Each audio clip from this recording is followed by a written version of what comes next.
Hola, muy buenas noches. Hola, Claudia, Verónica, María Cristina, Stephanie, ¿cómo van? Hola, buenas noches, profe, ¿cómo está? Buenas noches, profe. Bien, Bien. bien, todo muy bien. ¿Ustedes qué tal? Buenas noches, profe. Hola, ¿cómo vas?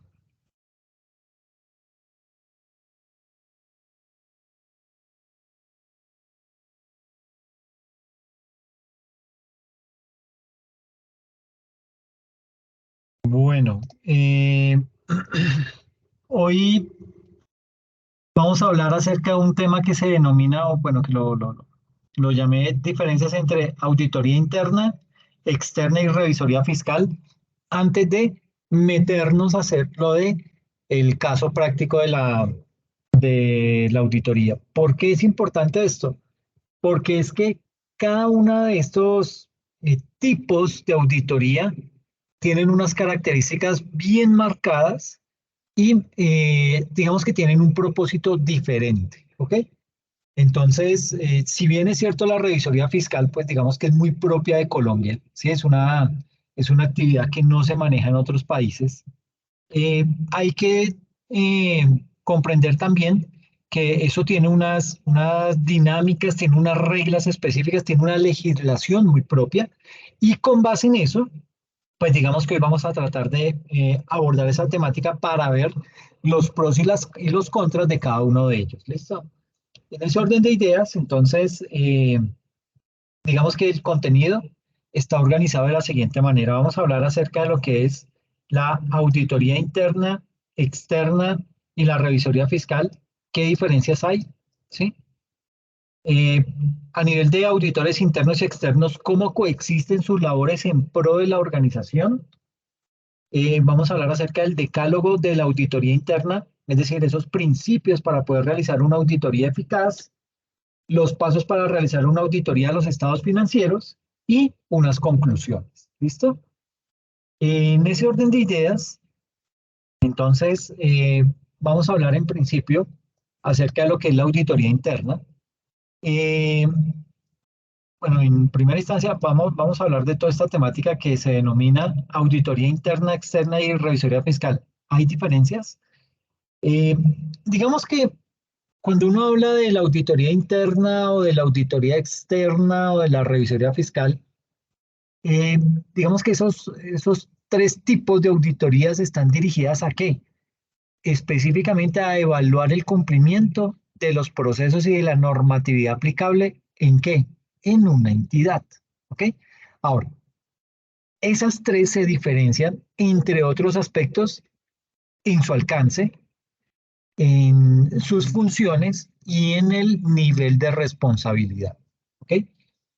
Digamos que esas son las tres diferencias bien marcadas que tiene este tipo de auditorías. Entonces, enfocándonos inicialmente en la auditoría interna, tenemos que decir que la auditoría interna se enfoca en el área administrativa, en el área operativa y en el área de las finanzas de una organización. ¿Ok? Y digamos que dentro de los objetivos que contempla una auditoría interna, dentro de esos objetivos tenemos que un auditor interno se encarga como de mm, corroborar o de validar que esas actividades que se están realizando dentro de esa organización se están desarrollando de manera oportuna, se están desarrollando siguiendo las políticas de la empresa, siguiendo o teniendo como base esas estrategias que ha desarrollado la organización eh, para luego de haber realizado esas actividades, pues digamos que se puede emitir un informe respecto a si se están haciendo bien esas actividades o qué mejoras hay que implementar. Esta auditoría interna, digamos que puede ser designada o encomendada básicamente por el representante legal o puede ser también por la administración y ellos, digamos que van a establecer las limitaciones que deberá tener en cuenta ese auditor interno. Es decir, eh, digamos que la auditoría interna es como una auditoría más limitada, ¿sí? Es como una auditoría sin menos margen de libertad, como que no se puede mover, como que no puede gozar de tanta autonomía, ¿sí? Hay aspectos en donde el representante legal le puede decir al auditor interno, no, no, usted no se meta allá, usted solamente dedíquese al tema de los procesos, de la producción, pero no me toque el resto. Entonces ya, pues hasta ahí llega el alcance de ese auditor interno, ¿ok?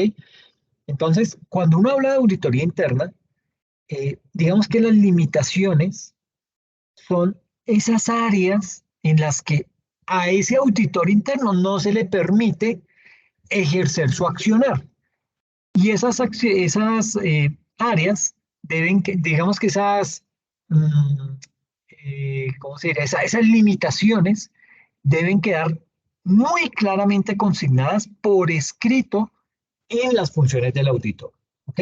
¿Por qué? Porque el día que algo pase, pues que ese auditor tenga como defenderse y decir, no, no, es que a mí me prohibieron meterme con tal cosa, ¿sí? Mi alcance era solamente limitado a estas actividades y paré de contar. Y algo bien importante de este tipo de auditoría, de la auditoría interna, es que esa auditoría interna tiene presencia permanente en la organización. ¿Por qué tiene una presencia permanente? Porque su objetivo es el de controlar las actividades, buscando siempre ese mejoramiento de esas áreas sobre las cuales tiene algún nivel de responsabilidad esa auditoría interna. Y frente a eso, ¿cuál es el nuevo rol del auditor interno? Digamos que en la medida que han pasado los años, el auditor interno se ha venido convirtiendo en un asesor, digamos que un asesor de confianza de la alta dirección en las organizaciones. Y aquí hay que hablar acerca de lo que es la tecnología. Digamos que la tecnología ha hecho que se transforme la profesión, así como los procesos organizacionales. ¿Por qué? Porque digamos que genera valor, ¿sí? Esa tecnología proporciona servicios que generan un valor para la organización y brinda una consultoría orientada en la eficiencia y en la eficacia en la ejecución del plan anual de auditoría interna. En segunda instancia, tiene un rol proactivo. ¿Por qué? Porque ese auditor interno va a sugerir unas mejoras significativas para proporcionar una mejor gestión de los riesgos al interior de la organización. Va a tener va a tener un rol de asesoramiento, es decir, va a permitir ofrecer un análisis y dar unas perspectivas de las incidencias detectadas en las auditorías y va a ayudar a la empresa ¿a qué? A implementar acciones correctivas en pro de mejorar los procesos internos que se manejan dentro de esa organización. Y en cuarto lugar, va a desempeñar un rol de aseguramiento, es decir, va a realizar un aseguramiento objetivo sobre la efectividad de los controles internos de la organización. Va a estar al día la organización frente a temas de control interno. ¿Ok? ¿Por qué? Porque está el auditor ahí las 8 horas del día trabajando en ese tipo de actividades. Digamos que aquí, ¿qué hacemos en una auditoría interna? Pues básicamente lo que se hace es que se revisa el sistema de control interno, se evalúa ese sistema de control interno en la organización, se hace una medición del desempeño de tareas en áreas funcionales, se hace un análisis de costos históricos, se hace un uso del benchmarking y de mejores prácticas. ¿Qué es el benchmarking? Es buscar cuáles son las empresas mejor ranqueadas del sector al cual yo pertenezco y tratar de decir qué me falta a mí para llegar a ser como ellas. Eso es benchmarking, ¿ok? Entonces, digamos que implementar ese benchmarking al interior de la organización para decir en qué momento yo voy a ser igual a esa empresa, ¿sí? ¿Cómo voy a empezar a implementar las buenas prácticas que ellos tienen implementadas y que les ha permitido crecer? ¿Cómo voy a desarrollar ese plan? Eso lo hace un auditor interno. Hace también una evaluación del esquema de gobierno corporativo, hace una comparación de registros contra activos físicos, hace una comprobación del cumplimiento con leyes, regulaciones, políticas y procedimientos, hace un seguimiento en tiempo real de operaciones, hace una verificación de proyectos de desarrollo de nuevos sistemas, ¿sí? Es decir, si la organización toma la decisión de pronto de implementar un nuevo sistema de información, pues el auditor interno está en capacidad de analizar cuál es el impacto de esa implementación, si va a traer beneficios o de pronto va a traer son riesgos para la organización. Entonces, ese tipo de evaluación la hace o está en capacidad de desarrollarla un auditor interno y hace un desarrollo de talleres de autoevaluación y de riesgo y de control al interior de la empresa para poder determinar cuáles son los riesgos que se tienen, cuáles son esos riesgos latentes, cómo los voy a combatir, cómo voy a gestionar esos riesgos para evitar que se materialicen o en caso que se materialicen, cómo voy a atacar o cómo voy a gestionar esa materialización de ese riesgo. Eso desde el punto de vista de la auditoría interna. Desde el punto de vista de lo que es la auditoría externa, aquí hay que mencionar que esa auditoría externa, digamos que en una auditoría externa, la vinculación de ese auditor se hace por medio de un contrato de servicios profesionales, es decir, el auditor interno pertenece a la nómina de la empresa, el auditor externo jamás puede pertenecer a la nómina. ¿Por qué? Porque eso lo limita en su capacidad. Recuerde que dentro de las funciones o dentro del alcance que tiene el auditor interno, tiene un alcance limitado. En algunas áreas, la administración o el gerente le puede decir, allá no se meta, solamente enfóquese en esto. Entonces, su alcance puede ser muy limitado. Con la auditoría externa, eso no pasa. ¿Okay? Entonces, se maneja a través de un contrato de prestación de servicios. Las personas que designan al auditor, a ese auditor externo, son el representante legal, el administrador, los miembros de la junta directiva, la junta de socios o la asamblea de accionistas, según el tipo de organización que tenga esa empresa. ¿Okay? En tercer lugar, el alcance del auditor externo, al igual que el interno, tiene unas limitaciones marcadas en el ejercicio de su labor, ya que la presencia no se ejerce de manera perpetua, sino que las visitas son periódicas. Y en cuarto, el auditor externo dirige su informe a los usuarios que lo contrataron. ¿Okay? Entonces, digamos que cuando se refiere o cuando se hace énfasis a lo que es la auditoría interna y la auditoría externa, digamos que en ambos tipos de auditoría, lo esencial es la idoneidad profesional de quien está efectuando el trabajo. Eh, También es muy importante, muy relevante la independencia mental con que actúe ese auditor y sobre todo la imparcialidad con que vaya a emitir su concepto o su opinión. Y digamos que en ese tipo de situaciones, pues digamos que este es el deber ser, pero en la práctica el auditor interno está mucho más limitado. El auditor interno, por su dependencia de ese contrato laboral, pues digamos que se ve mucho más limitado y puede en algún momento verse afectada su imparcialidad o puede llegar a verse afectada su independencia. Entonces es más delicado ser auditor interno precisamente por ese vínculo contractual que se tiene con la organización. Y desde el punto de vista de la revisoría fiscal, digamos que la revisoría fiscal en Colombia tiene otra connotación.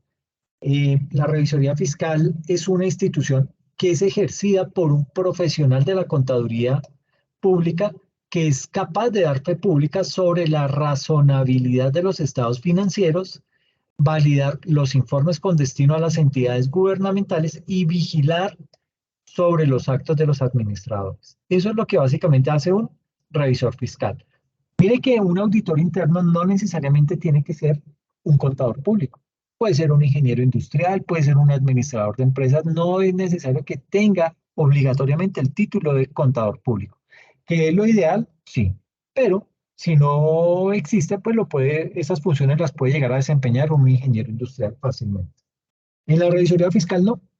La norma obliga a que ese cargo únicamente sea desempeñado por un contador público. Por eso es la pelea con las otras profesiones, porque ellos dicen, ok, si yo estoy en capacidad de hacer una auditoría interna, ¿por qué no voy a poder hacer una revisoría fiscal? Lo que pasa es que el campo de acción es diferente, ¿sí? Aquí, dentro de la revisoría fiscal, el revisor fiscal tiene que evaluar las políticas contables. Puede que un ingeniero industrial no esté capacitado para eso, o de aquí a que se capacite, pues se puede demorar. debe interpretar los estados financieros, debe validar que la información que se está mostrando en los estados financieros proviene directamente de del sistema contable. Y en ese tipo de situaciones, digamos que es muy fácil, si no tiene la experticia necesaria, es como ustedes dicen, es muy fácil meterle los dedos a la boca.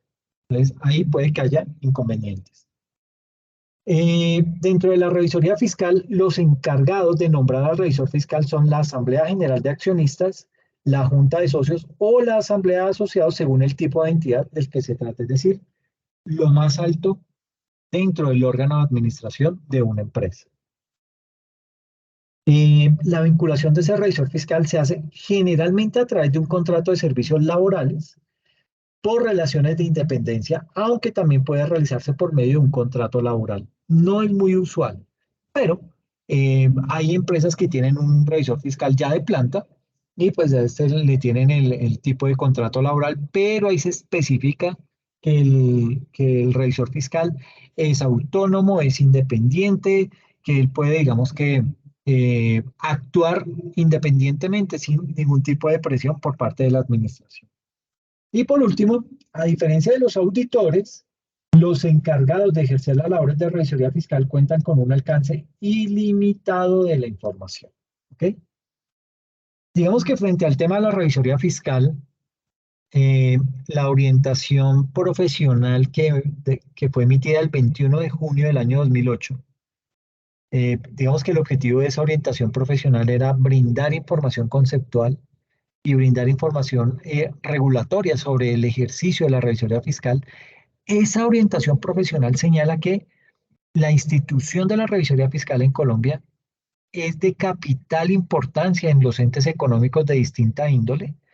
A ella le corresponde, a la revisoría fiscal le corresponde por ministerio de la ley el control de fiscalización de esos entes para poder garantizar el correcto desempeño y la transparencia y la idoneidad de las operaciones económicas, su sujeción a las normas legales, así como todo lo que envuelve temas de eficacia y eficiencia de esa gestión administrativa. Entonces, mire lo diferente que es una auditoría interna, una auditoría externa y una revisoría fiscal. Ahora, hagamos como una especie de paralelo entre lo que es la auditoría interna, la externa y la revisoría fiscal desde diferentes ámbitos. ¿Okay? Desde el origen del nombramiento, digamos que el nombramiento a nivel de auditoría interna se hará en forma voluntaria por parte de la administración de la empresa. En la auditoría externa también se va a hacer de forma voluntaria por parte de la junta directiva, junta de socios, asamblea general o de accionistas o el órgano equivalente. Y el nombramiento de un revisor fiscal es de carácter obligatorio en las entidades que cumplen los requisitos señalados por la ley, y ese revisor fiscal debe ser elegido por la mayoría absoluta de la Asamblea General de Accionistas o la Junta de Socios. ¿Cuál es el alcance de cada una de estos tres encargos? El alcance en la auditoría interna se limita básicamente a los términos del contrato establecido entre las partes, ¿sí? En la auditoría externa, igual se limita a los términos del contrato establecido entre las partes. Y en la revisoría fiscal, el alcance es integral a todas las áreas y operaciones de la entidad. Es decir, un revisor fiscal tiene más poder, ¿sí?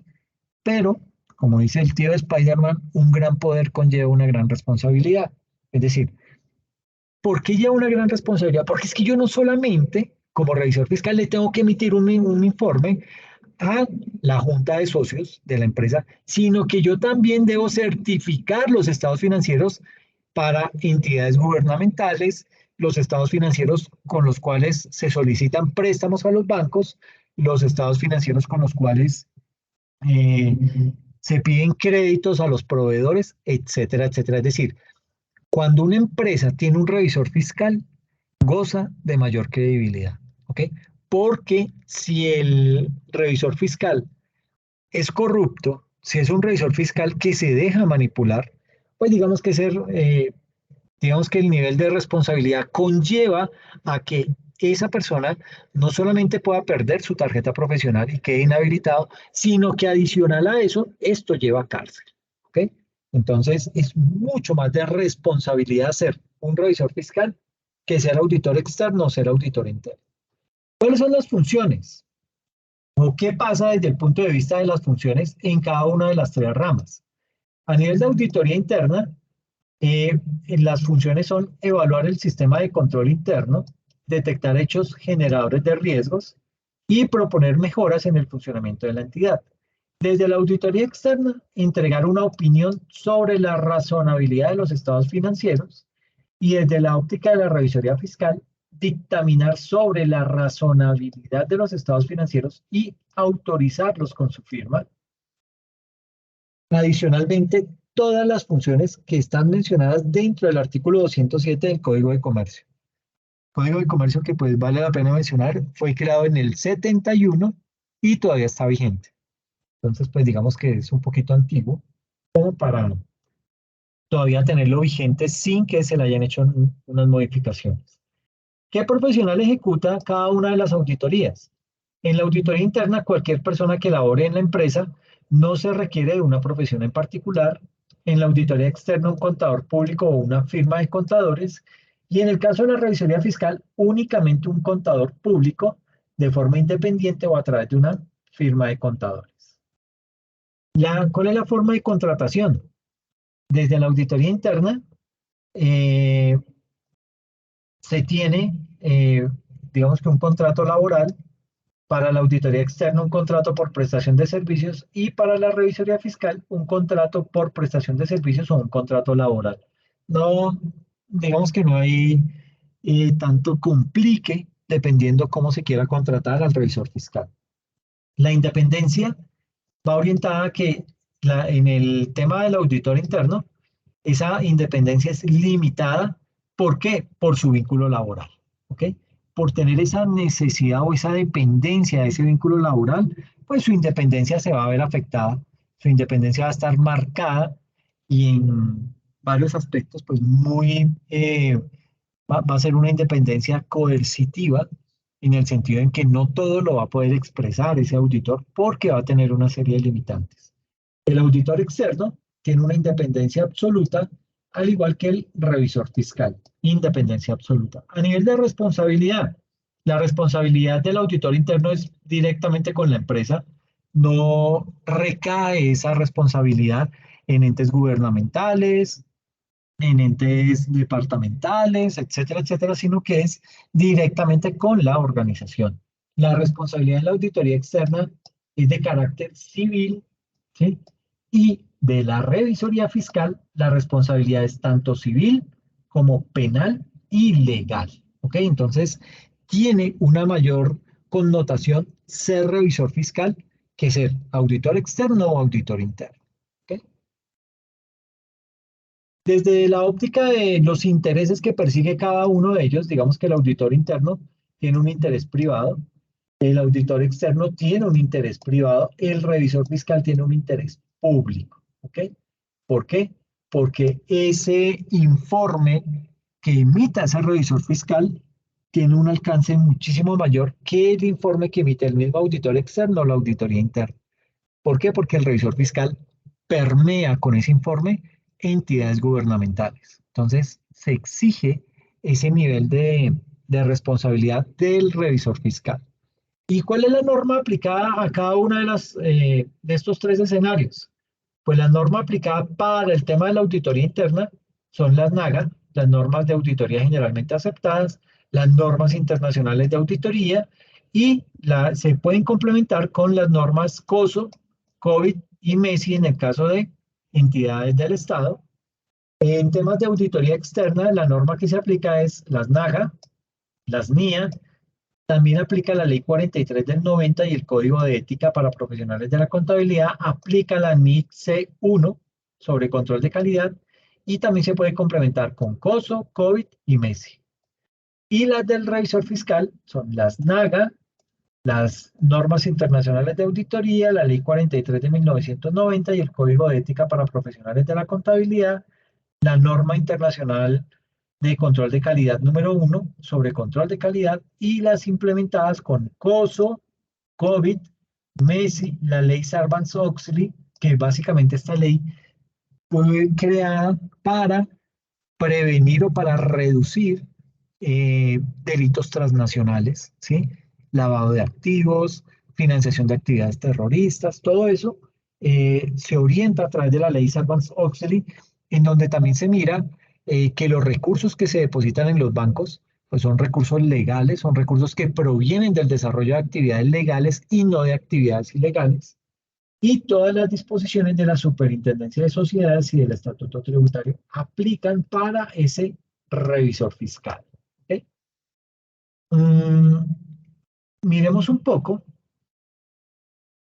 lo que son los auditores internos y externos, es decir, cómo coexisten sus labores en pro de la organización, que es lo que dice este componente.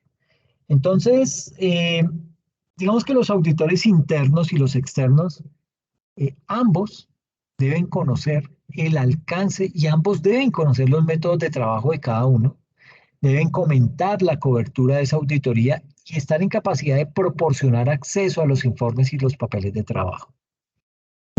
Digamos que diversos aspectos deben evaluar las organizaciones al momento de poder contratar un auditor externo.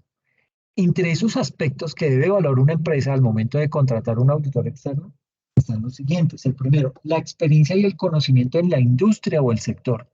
¿Qué tanta experticia tiene ese revisor fiscal para poder llevar a cabo este proceso de auditoría al interior de la organización?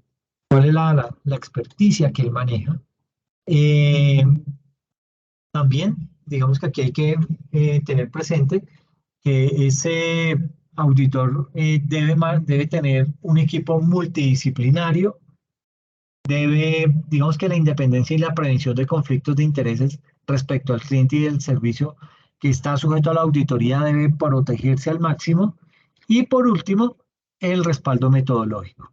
Es decir, frente a cómo debe ser el trabajo conjunto entre el auditor interno, perdón, entre ese auditor externo que es contratado y el auditor interno de una organización, hay una norma internacional de auditoría, es la norma 610. Esa norma puntualmente es la NIA que establece los lineamientos y que también establece la responsabilidad del auditor externo cuando se utiliza el trabajo de auditores internos para obtener evidencia o ayuda directa bajo su dirección, supervisión y revisión como auditor externo. ¿Okay?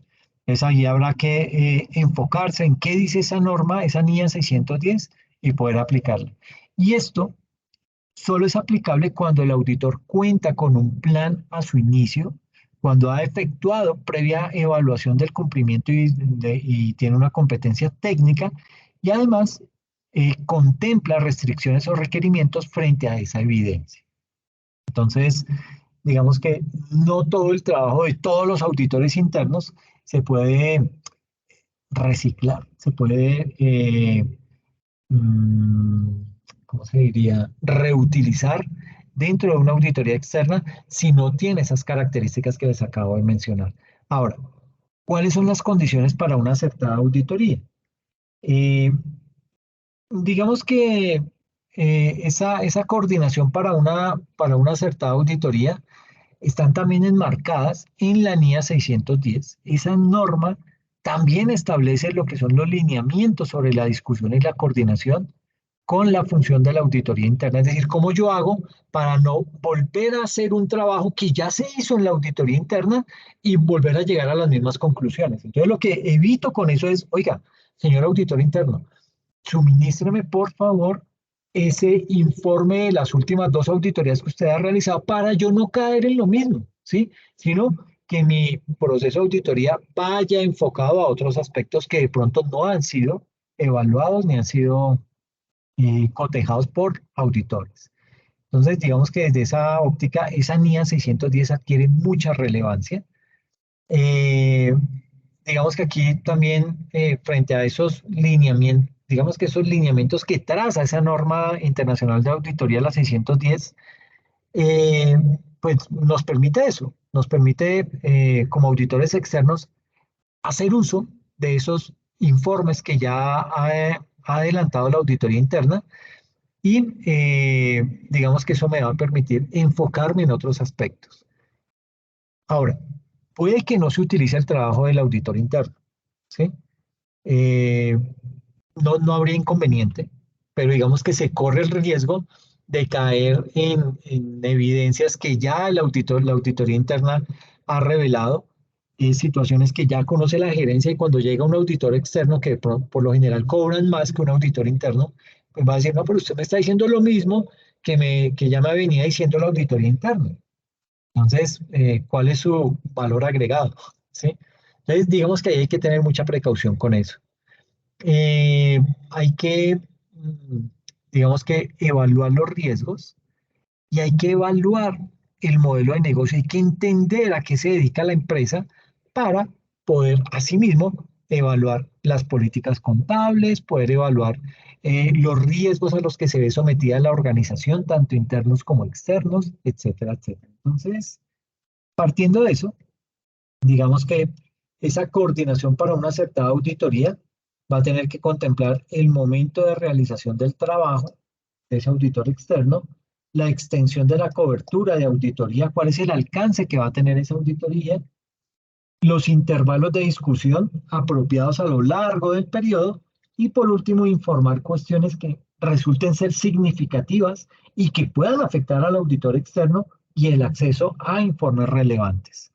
Entonces, digamos que aquí hay que procurar eh, mantener o defender esa adecuada independencia en el servicio que está prestando ese tipo de auditor externo y de esa manera poder mitigar conflictos que lleven a que el auditor externo ejerza funciones propias del auditor interno.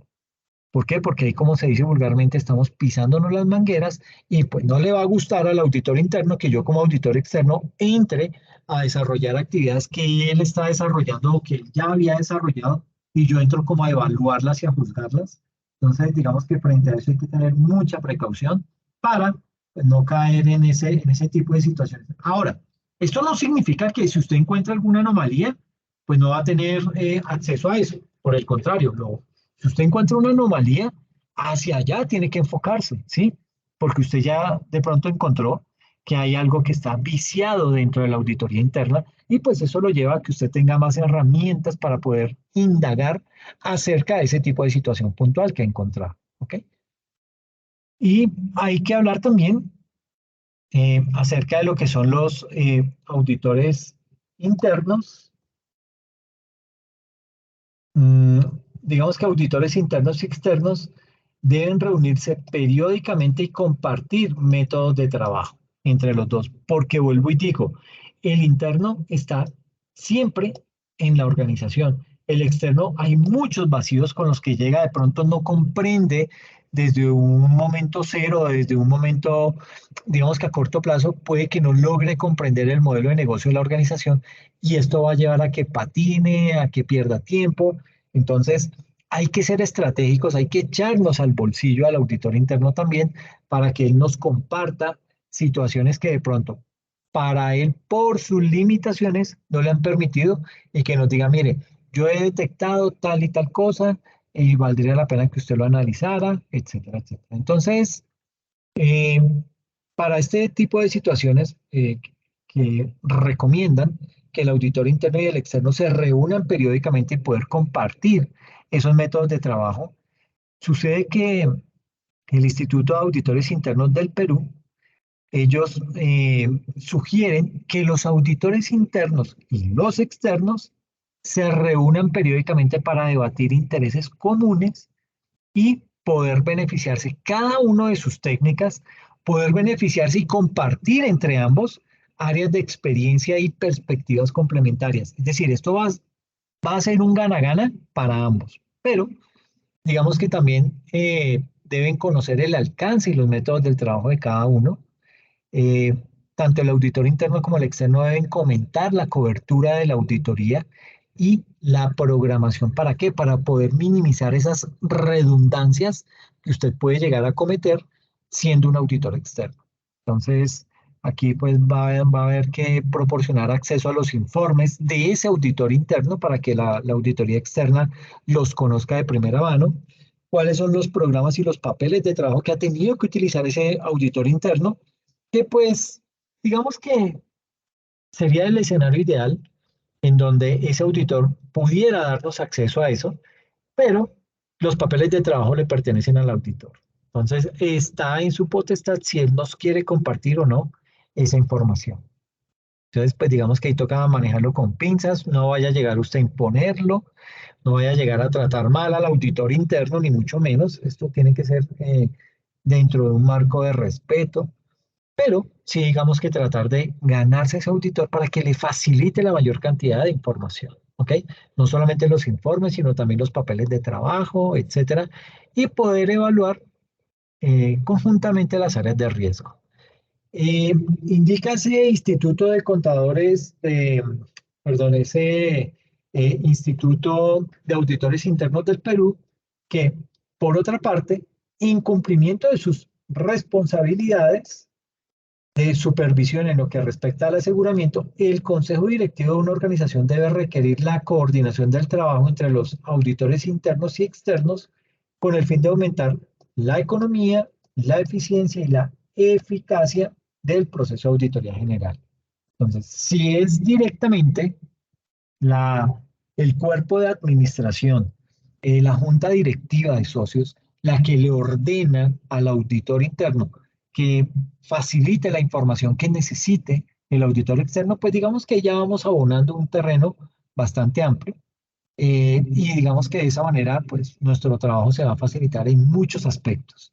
Pero no siempre funciona de esa manera. Vuelvo y digo, este es el escenario ideal, pero en algunos momentos puede que haya algún tipo de tropiezo frente a esto. Ahora, mm, ¿cuál es el alcance de los auditores internos y externos? Eh, el alcance del trabajo de los auditores internos es integral, ¿sí? Estos deben ayudar a la organización ¿a qué? A cumplir sus objetivos mejorando sus operaciones, sus procesos de gestión de riesgos, de control interno y de gobierno. Eh, estos profesionales deben interesarse en los aspectos tanto contables como no contables, centrarse en acontecimientos futuros como resultado de sus revisiones y evaluaciones continuas de controles y procesos y además interesarse en la prevención de fraudes de todo tipo. Por otra parte, la misión principal desde el punto de vista del Instituto de Auditores Internos del Perú es ofrecer una opinión independiente de los estados contables anuales de la organización. Pero reitero, el auditor interno puede tener limitantes, pueden prohibirle tener acceso a determinado tipo de información, a determinada área, etcétera. Entonces, no siempre se da eso. Pero eh, lo que recomienda este Instituto de Auditores Internos es que se pueda ofrecer una opinión independiente de los estados contables anuales en la organización. Digamos que el enfoque de este Instituto de Auditores eh, es histórico por naturaleza. ¿Por qué es histórico? Porque evalúan si esos estados financieros cumplen con principios contables de aceptación general, si presentan adecuadamente la situación financiera de la organización, si los resultados de esas operaciones para un periodo dado están representados con precisión y si los estados contables han sido materialmente manipulados. ¿Okay? ¿Y cuáles son los pasos para realizar entonces una auditoría financiera exitosa?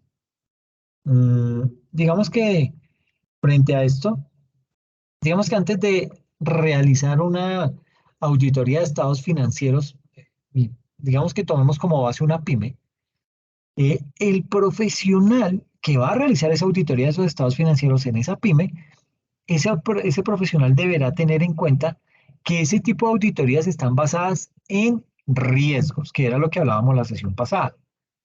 Eh, ¿Qué significa que una auditoría esté basada en riesgos?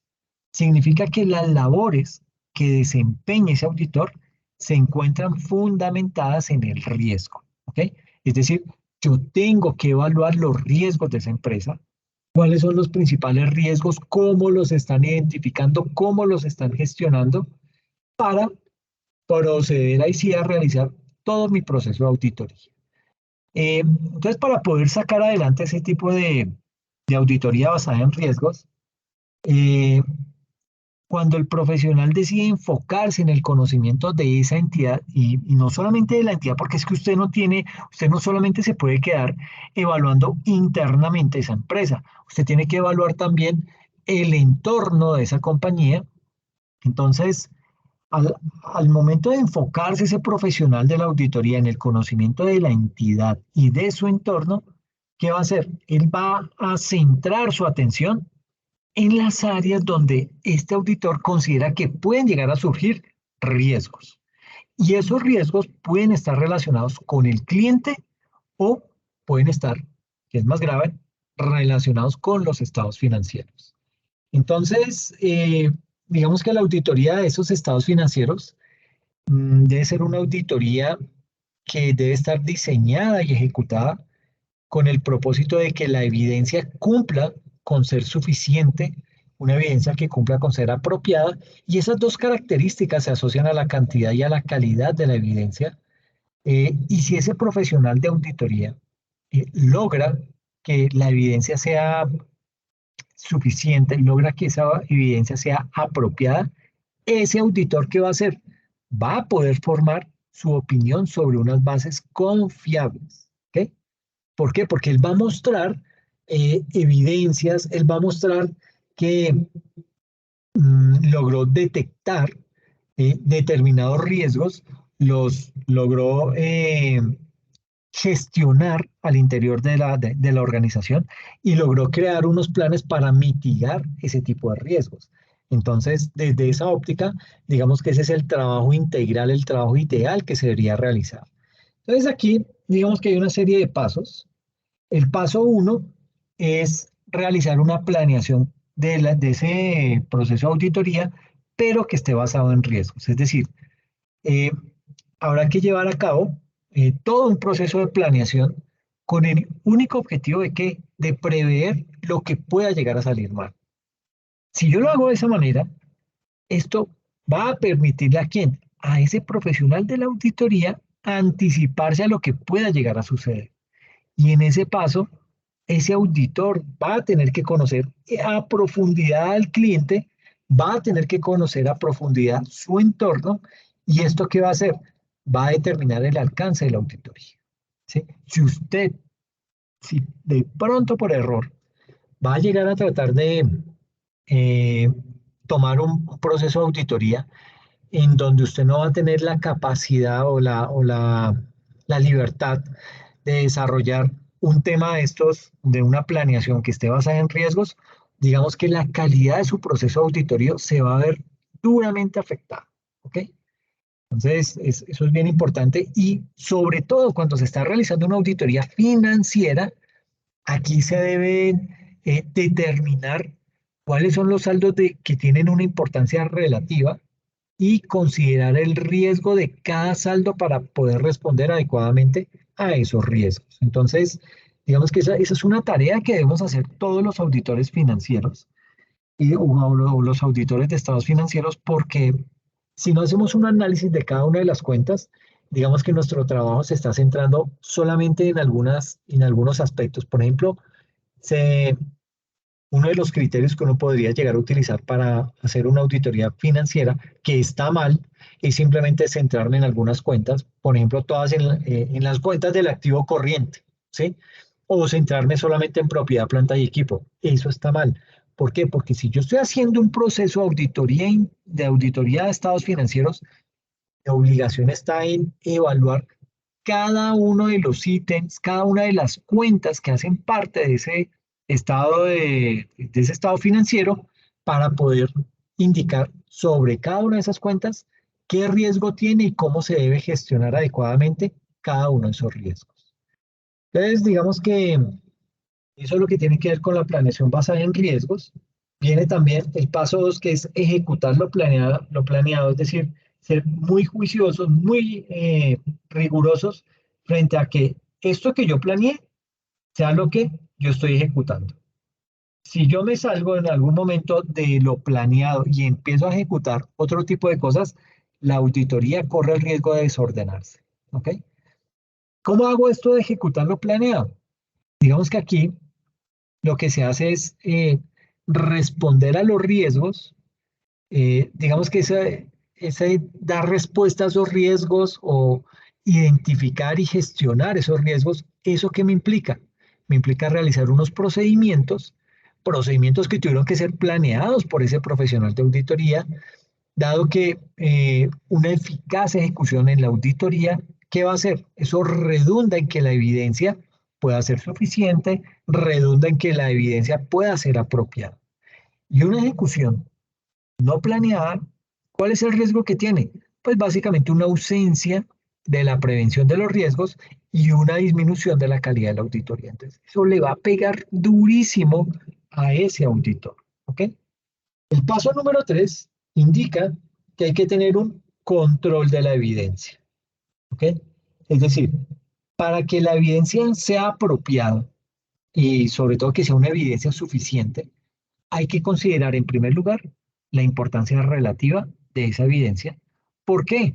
Porque esa importancia relativa va a determinar cuál será la extensión de las técnicas y esos procedimientos de auditoría que va a tener que realizar ese auditor. ¿Y esto qué va a hacer? Pues obviamente eso me puede llegar a afectar la cantidad de pruebas realizadas por ese auditor. Y de esa misma manera se debe considerar si los riesgos que han sido ya identificados y esos eventos que han surgido en la marcha de la auditoría, si esos riesgos ya fueron cubiertos para que la evidencia no sea suficiente. Y en cuarto lugar, el cuarto paso es concluir. Básicamente, las conclusiones a las que llegue el profesional de la auditoría, esas conclusiones deberán estar soportadas por evidencia suficiente y apropiada. No vaya a salir, no vaya a dar un paso en falso a decir dentro del informe alguna conclusión que usted no tenga el pleno convencimiento de que eso es, o que no sabe si las pruebas que tiene son contundentes. ¿Por qué? Porque va a dar un paso en falso. Va a quedar mal ante esa junta directiva y en una junta directiva hay unos tigres para todo el área de auditoría, para el área financiera. Entonces es mejor no dar papaya frente a eso. Si usted no está muy bien preparado, si usted desconfía en la evidencia de ese tipo de situación, más bien no lo presente dentro del informe, haga una mención aparte y hágalo saber, pero no lo socialice al momento en que está justificando el informe de auditoría. Entonces, en ese paso de concluir, digamos que hay que mirar que cada saldo de las cuentas deberá tener una conclusión y ese auditor va a tener que soportarla, esa conclusión, en sus papeles de trabajo. ¿Ok? Y el paso 5 se conoce como informar y archivar. Informar a la administración o a la dirección, digamos que básicamente eso consiste en que ese profesional de auditoría comunique sus consideraciones a esas figuras de la entidad, a los socios, a la junta de socios, a la junta de accionistas, como más bien tenga. Y aquí es importante considerar que el ideal de esa comunicación es la reciprocidad. Una reciprocidad que podría consistir en la información que la entidad propicie a ese profesional de auditoría acerca de los planes de mejora que realizará según las recomendaciones de ese auditor. Ahora bien, digamos que frente al archivo del profesional de la auditoría, consiste en que se realice un adecuado cierre de los papeles de trabajo. ¿Por qué? Porque es que esos papeles de trabajo tienen una importancia para el proceso de auditoría, tienen una importancia muy alta para el desarrollo de la auditoría, pero sobre todo el alcance que tienen los papeles de trabajo es de importancia legal. ¿Ok? Entonces, mucho ojo al momento de entrar a elaborar un proceso de auditoría en el cual usted desconfía de las pruebas, desconfía de las evidencias y sobre todo si de pronto no tiene evidencias que estén bien documentadas en los papeles de trabajo. ¿Por qué? Porque si hay algo de ilegalidad dentro de ese proceso que usted detectó y no tiene cómo soportarlo, ahí va a entrar usted en un conflicto y va a tener que sustentar y desgastarse tratando de conseguir información que confirme o desmienta lo que pretende hacer en ese informe. Entonces, los papeles de trabajo tienen una importancia muy grande dentro de todo proceso de auditoría. ¿Ok? Papeles de trabajo que también vamos a aprender a manejar al interior del caso práctico que vamos a ir manejando. Entonces, digamos que este era el ítem que quería mostrarles el día de hoy. Voy a salirme un momentico de esta presentación. Sí, listo, ya. Entonces,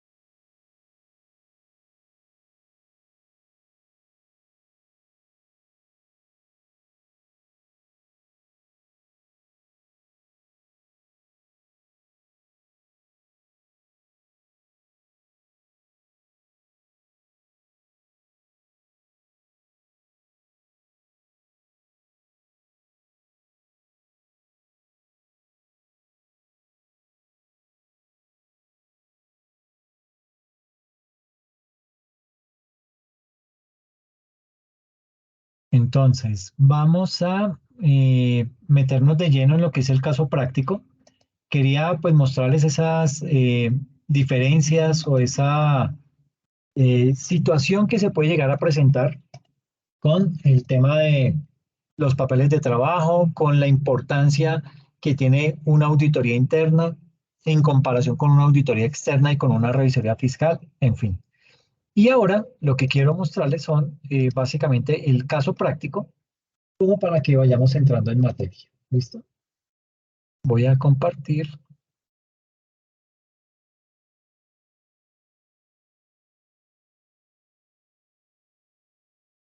Entonces, digamos que frente a esto, a este tema, eh, pues digamos que tal y como lo hemos venido hablando en estas sesiones, eh, la auditoría es un proceso sistemático. ¿Qué quiere decir eso de sistemático? Es decir, que debemos cumplir una serie de pasos, debemos cumplir una serie de fases. Y es sobre esas fases o sobre esos pasos en los que nos vamos a centrar de ahora en adelante. Entonces, partiendo de eso, vamos a tener lo siguiente acá. ¿Cómo vamos a desarrollar este contenido? Pues vamos a hablar en primera instancia acerca del caso práctico desde la óptica de la preplaneación. Yo les vengo diciendo a ustedes desde hace mucho que yo en mis procesos de auditoría implemento esta fase de preplaneación porque me ha funcionado, porque me permite encontrar evidencia, inclusive desde antes de tener contacto con el cliente como tal, antes de haber definido si voy a aceptar o no ese proceso de auditoría. Y esto también me permite poder determinar cuán grande va a ser ese proceso de auditoría y con base en eso cobrar. ¿Ok? Entonces el tema de la preplaneación para mí es muy importante, aunque vuelvo y les digo, eso no aparece en ninguna norma internacional de auditoría, pero ya van a ver los pasos que desarrollo en esa preplaneación que les va a dar a ustedes una mayor idea. ¿Ok? La siguiente etapa es el caso práctico desde la óptica de la planeación.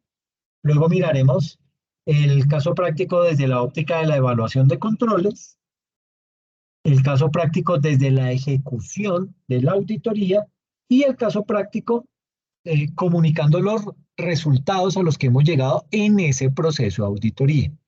Entonces, eh, partamos del hecho que la auditoría financiera tiene unas fases. ¿Cuáles son esas fases? En principio, las fases de una auditoría financiera son la preplaneación, la planeación, la evaluación de controles, la ejecución y la comunicación de esos resultados.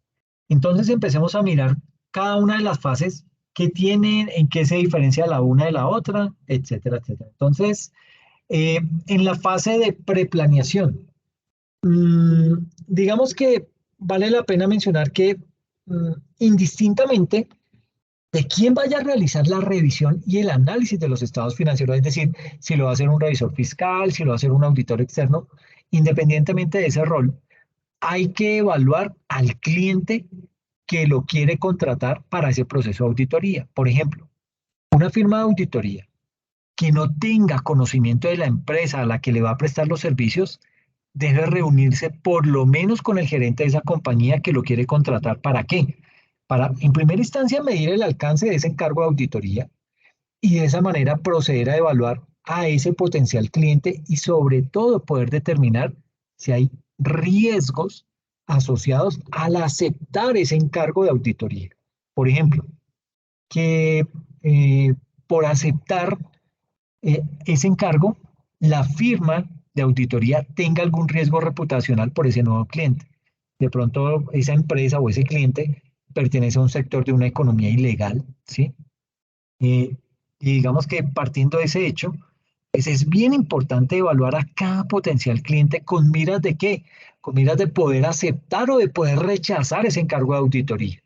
Entonces, para esto, digamos que hay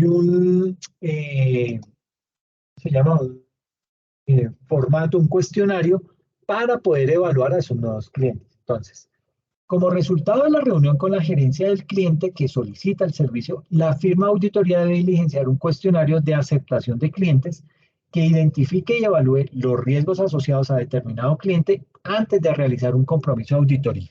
Ahora, esto no significa que usted le va a entregar a ese posible cliente esta evaluación que usted le hizo. No, eso es propio de la firma, eso es propio de usted como auditor, ¿ok? Entonces, digamos que hay elaborado una especie de cuestionario que se llama así. Este cuestionario se lo voy a publicar para que ustedes también lo tengan. Entonces, digamos que aquí básicamente lo que se hace es, eh, se denomina así el cuestionario de aceptación de clientes en una firma de auditoría. Entonces, aquí digamos que tenemos este encabezado, lo vamos a encontrar en todos los cuestionarios que vamos a hacer de aquí en adelante. Es como una especie de encabezado que se hace por temas de control de calidad. ¿Ok?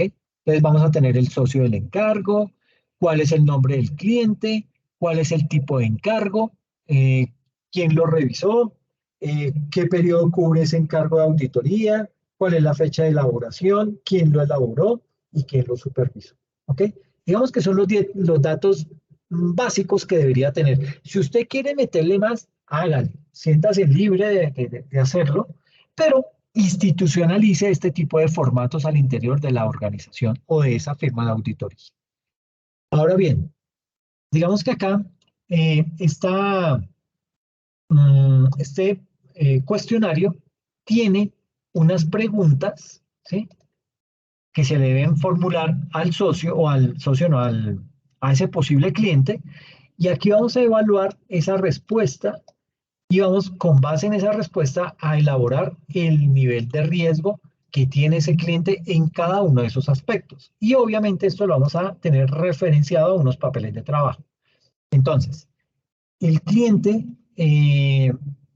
dice aquí la primera pregunta. Voy a ampliarlo un poquito. ¿Ahí están viendo bien el formato? Sí, señor. Ok, perfecto, muchas gracias. Entonces, miren que tiene como una primera sección que se denomina integridad del cliente. La primera pregunta que se le formula acá, o la primer tarea de indagación que vamos a hacer nosotros como auditores en esta fase de preplaneación, es hacernos esta pregunta.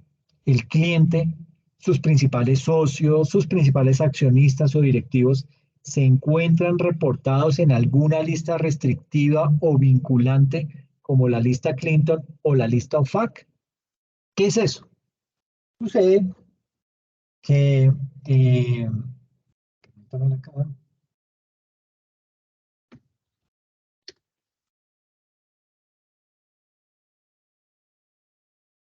Estas listas OFAC, básicamente, bueno, aquí hay una, no había encontrado esta página, dice tusdatos.co, dice cómo consultar la lista Clinton o la lista OFAC. Entonces, básicamente lo que tenemos que hacer nosotros es indagar acerca de el historial que tiene ese cliente que vamos a aceptar. Vuelvo y le digo, de pronto si usted es una firma que hasta ahora está empezando, no se puede dar el lujo de rechazar los clientes, ¿sí? Pero tiene que pensar y tiene que poner en una balanza qué tan benéfico resulta ser realizarle un proceso de auditoría o estados financieros a una empresa que tiene problemas de índole jurídico y legal con el gobierno de los Estados Unidos. ¿Ok? Eso es muy delicado. Y eso le puede costar a usted como firma de auditoría su prestigio y que de ahí en adelante lo veten en el mercado por haber hecho ese tipo de auditorías a ese tipo de firmas. Entonces, digamos que acá, esto es digamos que nos da unos tips sobre cómo hacer consultas en esa lista FAQ. Básicamente aquí nos dice cómo consultar la lista Clinton o la lista OFAC y básicamente nos indica que hay que determinar los riesgos es un concepto que va y viene a la hora de hablar de empresas, no solo en Colombia, sino en el mundo. Los riesgos para las compañías pueden estar presentes en cada paso que den, desde contratos de arrendamiento hasta contratación de empleados. Sin embargo, uno de los riesgos más grandes que existe a la hora de progresar como empresa es el relacionado con lavado de activos y financiación del terrorismo. Es por esta razón que en Colombia la Superintendencia Financiera se encarga de regular que las empresas que ellos consideran que están en riesgo constante tengan un sistema establecido para prevenir, identificar y denunciar cualquier riesgo de lavado de activos y financiación, de lavado de activos y financiación del terrorismo.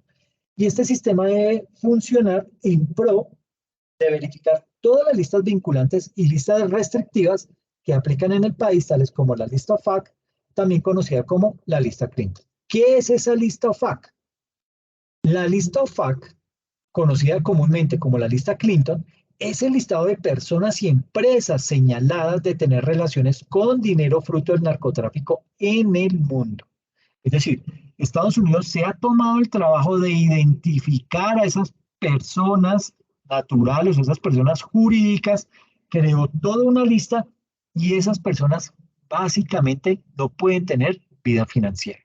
No pueden abrir una cuenta bancaria, no pueden tener tarjetas de crédito, no, están totalmente bloqueadas desde el sistema financiero. Estos individuos y compañías se llaman nacionales especialmente designados o SDNs y la lista es emitida y controlada por la Oficina de Control de Bienes Extranjeros, conocida como la Office of Foreign Assets Control, que es la OFAC, ¿ok? Oficina de Control de Bienes Extranjeros, que fue creada en el 95 bajo una orden emitida por el presidente Bill Clinton, de ahí su nombre, como parte de medidas en la guerra contra las drogas y el lavado de activos. La lista OFAC está principalmente enfocada en Estados Unidos para evitar que las empresas nacionales se relacionen con empresas y personas vinculadas con lavado de activos y financiación del terrorismo. Sin embargo, no solo empresas y ciudadanos estadounidenses verifican esa lista. Esto es una lista de consulta casi que mundial. ¿Ok? ¿Qué representa la lista OFAC para Colombia? ¿Cómo se pueden consultar la lista OFAC? Etcétera. Entonces, digamos que aquí tiene varios aspectos. Aquí nos dice cómo consultarlas. Se puede entrar aquí a la página del Tesoro de los Estados Unidos. Vamos a darle clic derecho. Voy a compartirles este blog para que puedan tener acceso y puedan leer con más detenimiento la información que aquí se muestra. Y básicamente, digamos que aquí ya estamos en la página de la Oficina del Tesoro de los Estados Unidos. Eh, Aquí pues digamos que tenemos aspectos para poder indagar, para poder conocer más acerca de cualquier tipo de búsqueda que queramos hacer.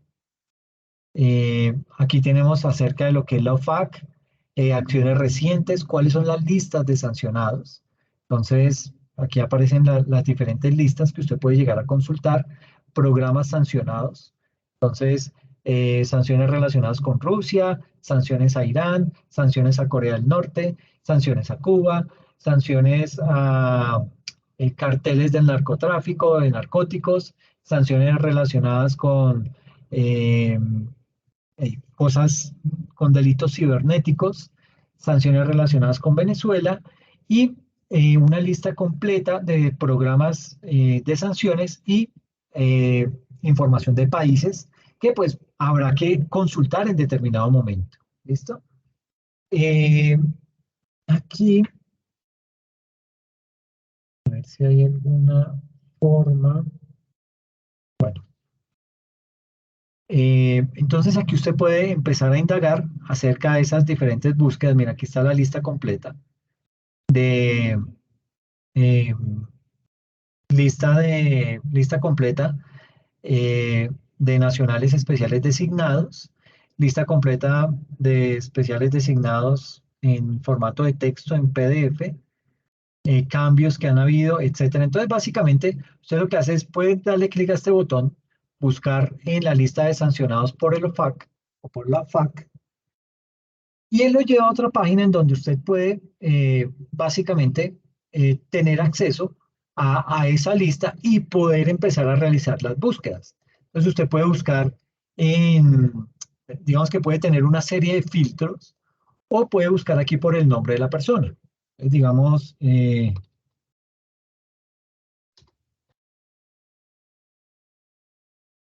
entonces, mire, aquí está Gilberto Rodríguez Orejuela, Miguel Rodríguez Orejuela, dos veces Gilberto Rodríguez, porque el Rodríguez con mayúscula, etcétera. Entonces, digamos que uno lo puede buscar por nombre. Si tiene de pronto algún tipo de identificación, pues muchísimo mejor. También lo puede pegar ahí, ¿sí? Puede buscar en diferentes tópicos. Aquí dice las 561 listas relacionadas, Cuba, digamos que aquí ellos, el norteamericano como tal, maneja muchas siglas, ¿sí? Porque tiene unos nombres tan largos que es mucho más fácil crear la sigla y sobre esas siglas, mire que todo aquí viene como con siglas. Busquemos a ver si hay algo aquí de Colombia. Cuba, no, no hay nada de Colombia como tal, pero pues digamos que aquí podemos buscar a este señor específicamente, le damos buscar y me indica, me trae aquí el caso de Gilberto Rodríguez Orejuela, es una persona individual, tiene un puntaje de 100, esto es crítico, ¿sí? El nivel de puntaje entre más alto es más riesgo tener algún tipo de vínculo con este tipo de personas. Entonces, si usted le da clic sobre el nombre, va a encontrar, bueno, detalles específicos de la persona, sus nombres, cuándo nació, los tipos de documento de identificación que ha tenido. Mira, un pasaporte de Islas Comoros, un pasaporte propio de Colombia, una cédula de Colombia, una cédula, otro documento diferente. Mire que el primero es 6067-015, el segundo es 6068-015, o sea, tiene dos números de cédula. Esto en Colombia es un delito y esto fue identificado por la lista OFAC. Tiene un número de pasaporte de Venezuela y otro de Argentina, ¿sí? Eh, Básicamente aquí, con quién tiene algún tipo de nexo. Entonces, aquí usted puede, digamos que el simple hecho que ya aparezca la persona dentro de esta lista OFAC ya significa que es un riesgo muy alto para usted como auditor. O sea, si me preguntan, si yo encuentro aquí a alguien en esta lista, yo por descarte ya no hago negocios con esta persona, ya no asumo un proceso de auditoría de estados financieros porque ya esta persona aparece dentro de esta lista, ¿ok? Para mí a mí me va a generar una gran desconfianza y pues no, digamos que no va a ser como tan chévere poder trabajar con ellos. No me voy a sentir a gusto. ¿Por qué? Porque ya tiene un indicio muy fuerte el simple hecho de estar relacionado en esta lista de sancionados por la FARC. Aquí usted puede descargar esa lista, eh, puede buscar por reglas de uso los sancionados de esta lista, puede visitar la página de la OFAC. Digamos que, ¿qué pasa si descargamos esta lista? A ver, aquí hay muchísimas personas vinculadas, ¿ok? Entonces usted puede aquí descargar la lista en diferentes formatos, ¿sí? En formato zip, XML, miremos si de pronto, mira, aquí sale un formato CSV, entonces vamos a darle clic a este. Este es un archivo separado por comas, pero fácilmente lo puedo abrir en un Excel y ahí me va a indicar diferentes tipos de información. Entonces, si yo este lo descargué, entonces fácilmente, si este archivo me aparece acá en descargas, bueno, aquí no me aparece, lo voy a descargar. No me lo puedo descargar. Bueno, básicamente este archivo lo que me muestra es una gran cantidad, mire toda la cantidad de información que tiene. Eh, Teniéndolo yo o pudiéndolo abrir en un formato Excel, yo lo voy a poder manipular, lo voy a poder filtrar, voy a poder realizar una búsqueda mucho más personal. Y aquí me traen nombres de personas. Entonces, Joseph Gilboa, Jun Chang-ping, una serie de, mire, Ramón Magana, que es que no hay así alguien que uno como que conozca o que sea del común a nivel nuestro, a nivel colombiano. Muchos son internacionales y son sobre todo entidades que pueden ser terroristas o que tienen, que ya han sido identificadas por temas de narcotráfico. Entonces, mire que aquí tenemos este señor Miguel Aguilar Amado, que era el del cartel de Sinaloa, perdón, cartel de México, uno de los carteles de la droga, y está referenciado, o Félix Arellano, también un narcotraficante mexicano. Mire, aquí está todo ese tipo de personas que le pueden servir a uno de guía para saber si de pronto nuestros clientes de una u otra razón tienen algún vínculo con ellos. ¿Ok? Entonces aquí aparece toda la lista de personas. Eh, busquemos una búsqueda acá. Bueno, es que aquí este no me lo, como no me lo ha dejado descargar.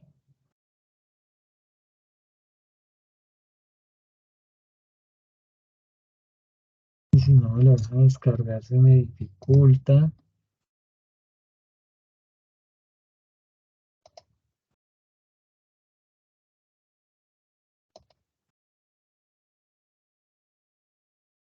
No me lo deja descargar.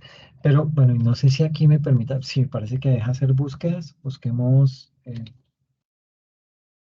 Entonces aquí me trae a Miguel Rodríguez Orejuela y a Gilberto Rodríguez Orejuela.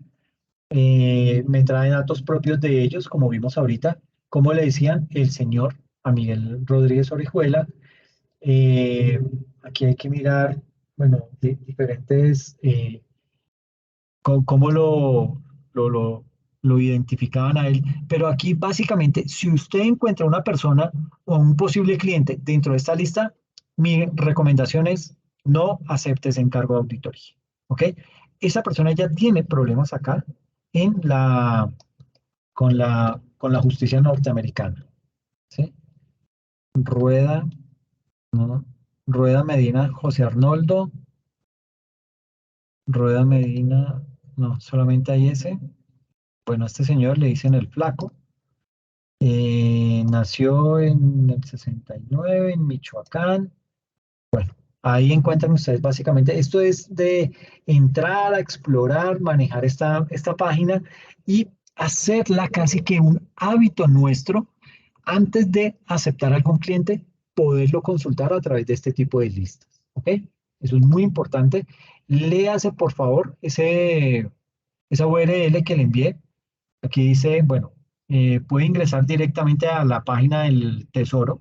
de los Estados Unidos, se puede ingresar al buscador de la OFAC con los datos de la empresa que se quiere investigar y hacer la búsqueda en el siguiente enlace. Y por último, se puede acceder a los listados mes a mes para hacer un rastreo de las listas de los últimos 4 años en el siguiente enlace. Entonces, esto es bien importante para que usted pueda realizar una muy buena búsqueda. Voy a copiarme esto porque yo no lo tenía.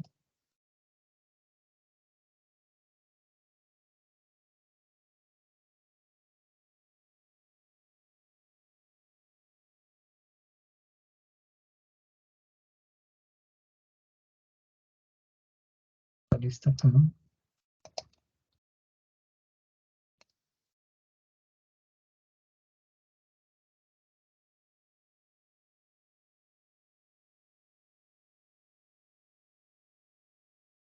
Y me voy a copiar.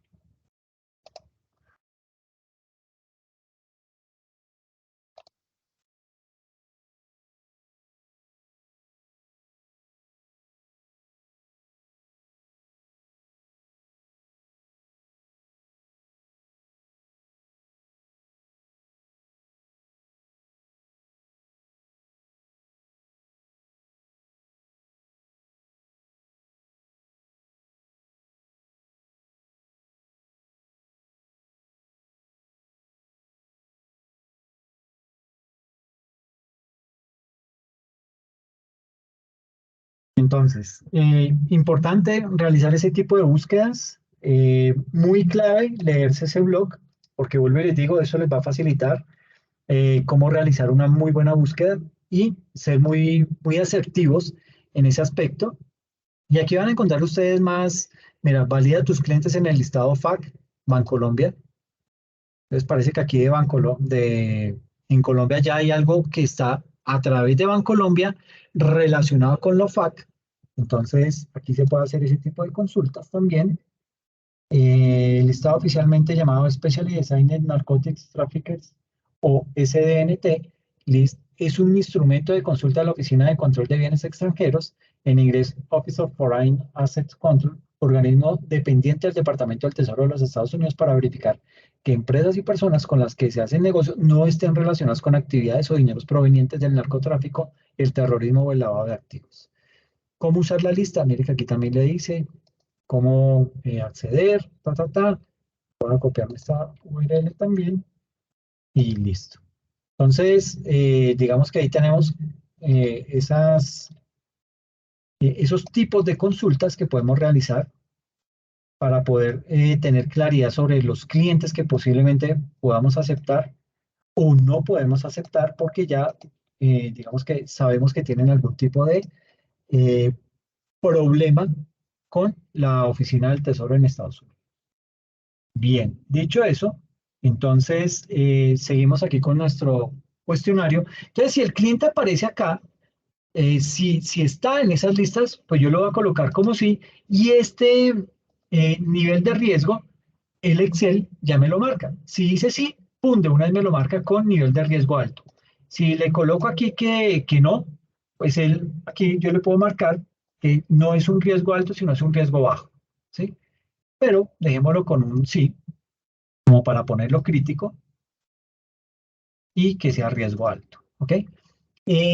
Otra pregunta que yo me debo hacer frente al cliente. ¿Se encontraron antecedentes del cliente en la base de datos de la Contraloría o de la Fiscalía? También lo debo buscar en esas bases de datos para poder saber si tuvo algún tipo. Ahora, puede que aparezca relacionado ahí en esas bases de datos de la Fiscalía y de la Contraloría, pero puede ser que ya haya sido absuelto, ¿ok? Entonces voy a tener que analizar con mucho detenimiento a ese cliente, pero puede que haya estado relacionado o estado inmerso en algún caso indirectamente, pero no por eso lo vamos a lapidar y lo vamos a castigar, sino que lo vamos a tener que analizar con mucho más cuidado. Otra pregunta, ¿el cliente se encuentra reportado en alguna central de riesgo? Esto no es un problema. Bueno, puede que sea un problema, pero no es un pecado, ¿sí? Puede que el cliente haya tenido problemas como los hemos tenido todos en algún momento de nuestras vidas y por ende fuimos a parar a esa lista de centrales de riesgo. Pero vuelvo y digo, el hecho que aparezca ahí digamos que no va a ser una limitante, ¿sí? Simplemente lo que vamos a tener es más cuidado para decir, ok, este cliente de pronto me puede salir mala paga, ¿sí? Entonces voy a tratar de implementar algunas estrategias que permitan que eso no vaya a ocurrir o que me pague por anticipado, ¿ok? Pero vuelvo y digo, no significa que porque aparezca relacionado en esas centrales de riesgo yo lo voy a rechazar. Es simplemente una medida, una acción que yo voy a tomar para evitar que ese incumplimiento me llegue a afectar a mí. ¿Listo? Hasta ahí, ¿cómo vamos? Bien, profe. Ok, listo.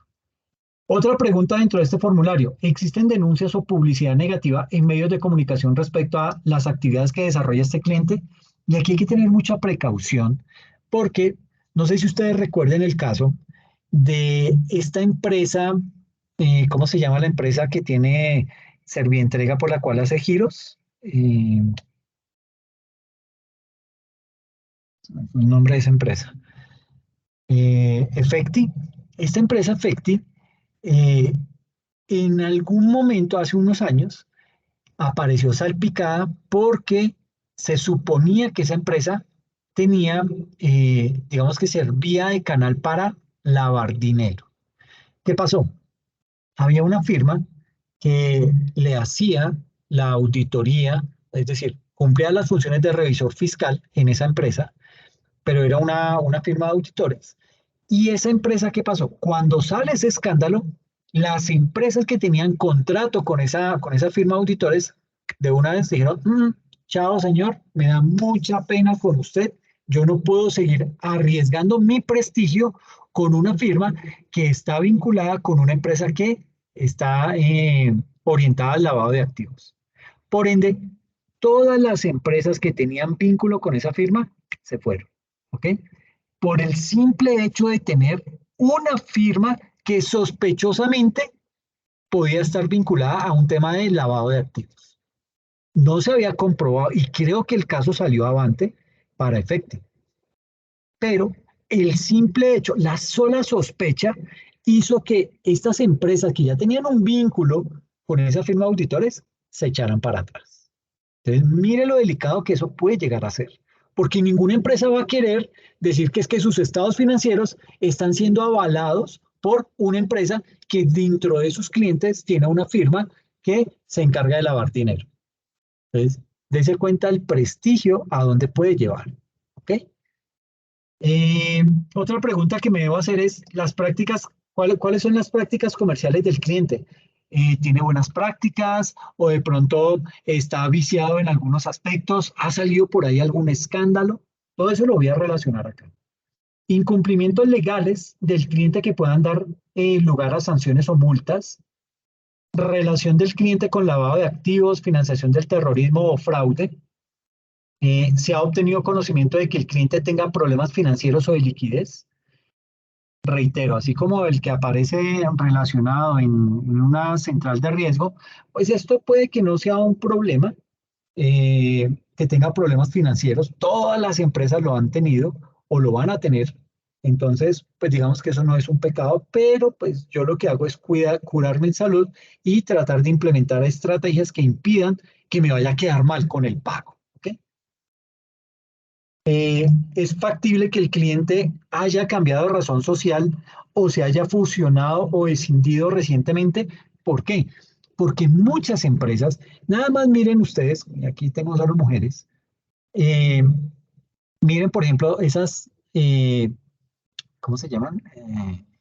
Esas firmas de estética que cada que cometen un mal procedimiento, ¿qué es lo primero que hacen? Liquidan esa firma y crean otra con otro nombre o se fusionan con otra y de esa manera se ocultan para que la justicia no los persiga o simplemente diga, ay, se perdieron los dueños de esa firma, no tengo cómo cobrarles, no tengo cómo hacer que paguen por los delitos que cometieron. Entonces, habrá que mirar y determinar, puede que alguna empresa se haya fusionado, pero no por temas de índole judicial o penal, sino por temas de financiación. Necesitaba salir adelante y eso en tema, gracias al tema de la pandemia, digamos que muchas empresas acudieron a esa figura. Entonces, no por el hecho de que esté fusionado usted lo va a descartar, no, tiene que investigar por qué se fusionó. ¿ok? Si fue a raíz de un problema de índole legal o penal, en cuyo caso no es recomendable ese tipo de clientes, ¿ok? ¿Existen dudas acerca de la integridad del cliente o de sus socios y principales directivos? ¿Se ha obtenido conocimiento de que el cliente o de que sus socios y principales directivos tengan relaciones comerciales, financieras o de otro tipo con personas cuya ética es cuestionable? Y aquí hay otra sección. La primera era la sección de integridad del cliente. Aquí usted le puede meter todas las preguntas que considere, ¿ok? Aquí hay otra sección de información financiera. Entonces, ¿el cliente pertenece a un grupo económico y debe consolidar información? Aquí esto es importante, ¿por qué? Porque si yo no manejo clientes que tengan esa característica, pues posiblemente voy a tener que acudir a un auditor que tenga experiencia en esto para poder hacer una buena auditoría a esos estados financieros consolidados. ¿Ok? Se ha constatado que el cliente emite su información bajo un marco técnico normativo que no le corresponde según la normativa vigente en Colombia. El cliente se encuentra atrasado con sus declaraciones de impuestos. Las normas fiscales que aplica el cliente son complejas. Todo esto, digamos que me permite detectar situaciones para mirar si yo tengo la experticia o si voy a tener que acudir a buscar a alguien que sí tenga esa experticia. ¿Ok? Los últimos dos dictámenes sobre estados financieros del cliente obtuvieron una opinión con salvedad. Digamos que aquí, como yo no he aceptado al cliente todavía, pues posiblemente esta pregunta va a ser simplemente algo que yo le voy a formular en la primera entrevista que yo tenga con ese gerente o con esa junta de socios. Entonces puede que le diga, y así charladito, puede formular la pregunta a ellos, venga, ¿y han tenido procesos de auditoría? Ah, sí, ya nos han hecho procesos de auditoría. ¿Y esos informes se los han hecho con algún tipo de salvedad? Sí, nos hicieron una salvedad frente a un tema de unos impuestos, pero nosotros ya lo resolvimos y eso lo dejamos al día. Ok, marque que sí se hicieron salvedades, pero que tiene que revisar esas salvedades, ¿ok? En caso que acepte a ese cliente. ¿Por qué? Ese va a ser un primer punto de partida en su proceso de auditoría, ¿ok? Frente a la sección de cumplimiento de los requerimientos de ética, el cliente retrasó la entrega de la información solicitada por la firma de auditoría para la verificación preliminar. Se conoce si otra firma de auditoría ha denegado la prestación del servicio al cliente. ¿Existe alguna amenaza en relación con los requerimientos de independencia que impida que se acepte el encargo? Es decir, todo este formulario, todo este formato, dependiendo las respuestas que usted marque acá, le va a hacer un conteo y le va a decir cuántos riesgos son altos, cuántos moderados, cuántos bajos, cuál es el total, cuál es el porcentaje, cuál ha sido la calificación, etcétera. Y con base en esto uno puede tomar la decisión de si acepta ese cliente o no lo acepta. ¿Ok? Entonces, junto con esta grabación, vamos a dejar por hoy acá, junto con esta grabación, debajo les voy a publicar este formato para que puedan empezar a implementarlo en el desarrollo de la actividad de la unidad 2 y 3, que ya, pues digamos que hay que empezar a trabajar. Entonces, no sé si tienen alguna inquietud, alguna duda frente al tema que hemos abordado el día de hoy. Sí, profe, yo tengo una pregunta. Dime. O más que una pregunta, como una duda. Por ejemplo, el auditor es el responsable de determinar un fraude. Porque No. porque la auditoría la hace en base a una muestra, ¿cierto? Sí, eso está bien. Pero básicamente el auditor ha sido contratado es para que nos diga si los estados financieros reflejan la situación contable de la empresa. Es decir, si la contabilidad, es decir, si las cifras que yo como empresa estoy mostrando en mis estados financieros corresponden a la contabilidad que yo tengo en la organización. Entonces yo lo que estoy haciendo como auditor es certificando que esa información es correcta, que esa información eh, hace parte del estándar que esa empresa debe manejar, qué sé yo, si es grupo 1, si es grupo 2, grupo 3. Básicamente a mí para lo que me contratan es para eh, digamos que dar una opinión frente a los estados financieros. Que de pronto, dentro de ese proceso de auditoría o de revisoría fiscal, usted dé con un caso de fraude, vaya y venga, usted lo puede denunciar o lo puede dar a conocer a la organización, pero ese no es el propósito de la auditoría. La auditoría no está orientada a buscar fraudes. La auditoría está orientada a dar un dictamen sobre los estados financieros, sobre la veracidad de esos estados financieros. Ese es el verdadero propósito de la auditoría. Pero eso no nos limita a que no podamos, dentro de ese proceso, encontrar algún tipo de fraude. Listo, muchas gracias. Ok, Verónica. Listo, entonces dejemos por hoy hasta acá y les recuerdo, este fin de semana es la entrega de la actividad. Este fin de semana, el domingo, va a estar habilitado el examen desde las 00 horas hasta las 23:59. Es un examen que dura 35 minutos, son 10 preguntas para que lo puedan responder con total tranquilidad en cualquier momento del día domingo y puedan sacar la máxima nota, ¿ok? Bueno, les agradezco muchísimo, gracias por la asistencia, por la participación y pues nos vemos en 8 días, ¿ok?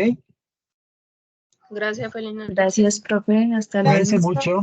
Buenas noches, hasta luego. Gracias, que estén bien.